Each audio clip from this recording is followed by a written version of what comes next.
You're watching KY3 and KSPR's Survive the Storm with Chief Meteorologist Ron Hurst, Meteorologist Abby Dyer, Meteorologist Brandon Beck, and Meteorologist Matt Jones. Welcome to the 2019 KY3 KSPR Survive the Storm Special. For the next hour, we'll be showing you what you need to do to make sure you're ready for severe weather this spring. From wind to hail, lightning, flooding, and tornadoes, you and your family need to be prepared. From right here in Springfield to across the Ozarks, here's how you can survive the storm. One of the deadliest parts of severe weather that you probably don't spend much time thinking about is lightning. Missouri and Arkansas last year both had 2 lightning deaths. That ties them for 3rd place in most lightning deaths across the country. Of course, there are also lightning strike survivor stories, and one of those stories comes from right here on this farm in Marshfield. And it was sunny, about like this, a few clouds starting to roll in. You could see a front kind of coming back in that direction. From the south? But nothing to get excited about. 35 years ago, in this very spot on the family dairy farm, Doran Keeler and his brother-in-law, Fred Lamp, had just finished loading the final bales of hay for the day. Fred drove up to the barn across the creek. Doran doesn't remember much about the moment it happened, but he remembers his final job was to shut the wire gate. I grabbed it and went over there, and the lights went off.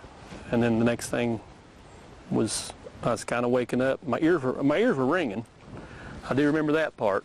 I could see that he was laying down, face up, the gate kind of across him, and it just didn't look good. I got out and went over to him. I could tell he wasn't breathing. So it just took mouth to mouth, just one breath, really. Really? And he just, you know. Here are a few things to keep in mind about lightning. The first is the popular saying, when thunder roars, go indoors. But if no shelter is available, crouch down low with as little of your body touching as possible. So if you are stuck out on the water and a storm arrives, number 1, put on your life jacket. If you can't make it to shore or dock your boat, make sure that the front of your boat is pointing right into the waves at a 45-degree angle. That's going to keep your boat facing in the right direction so you don't take on any water. Another thing is make sure all of your passengers sit down and are in the center of the boat. This is where you're not rocking it, and make sure they all have a flotation device. What is the number 1 natural disaster in the U.S.? The answer, flooding. When you hear the storm sirens or get the alert on your KY3 Storm Team app, a weather service alert has been issued for your area. you'll want to immediately start heading to your safe place, along with your family and friends, of course. Grab the essentials like a flashlight. And you'll want to make sure you can get weather updates. So grab your weather radio, your phone, tablet, and don't forget the charger. KD0 GTB monitoring. You've heard the cliche, keep your eyes peeled.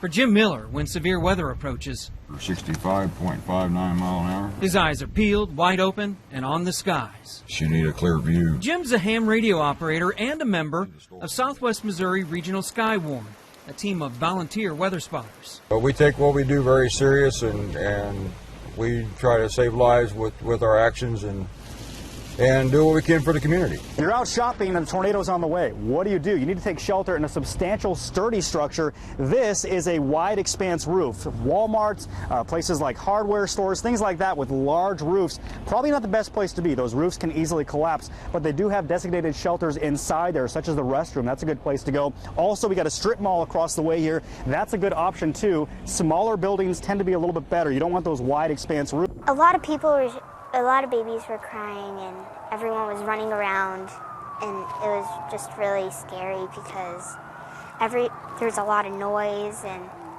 wind. Ever since that day, she has struggled with anxiety about weather. Kids don't realize, a tummy ache may be a sign that they're anxious, or a headache is a sign that they're anxious. Dr. Ann Colvin is a child psychologist. She says it's important for parents to explain to kids what's happening in their body and why. The adrenaline rush is a normal protective response. I'm supposed to flee, I'm supposed to fight the danger, I'm supposed to do something, and so there's this overwhelming urge to react.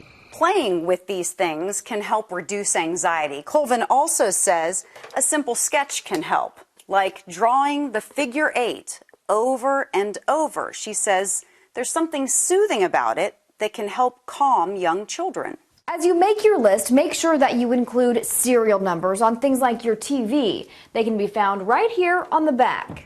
Now, in addition to your list, you're also going to want to have electronic documentation of all the things in your house. So go around to each room and take pictures. Left us with a disaster. It just absolutely butchered to the point that we'll have to take them down. For these homeowners, there's no calm after the storm. Well, if anybody needs a giant slingshot, and I fell for it.